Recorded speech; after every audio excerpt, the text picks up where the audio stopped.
నాతో వస్తావా?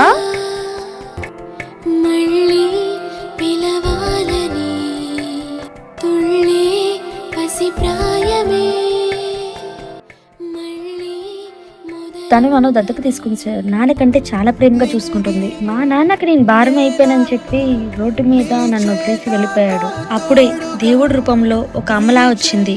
తనే సార్ నన్ను చదివించింది, మంచి స్థితిలో ఉంచింది. ఈ స్థితిలో నేను ఉన్నానంటే దానికి కారణం మా అమ్మే సార్. మీ అమ్మ చాలా గొప్పదమ్మా. నువ్వు చాలా అదృష్టవంతురాలివి. సార్ సార్ నేను మళ్ళీ కలుస్తాను. బాయ్.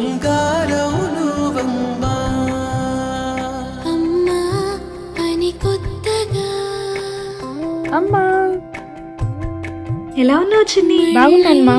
పిలవాలని చాలా రోజులకు వచ్చావమ్మా. సరే వెళ్దామ్మా.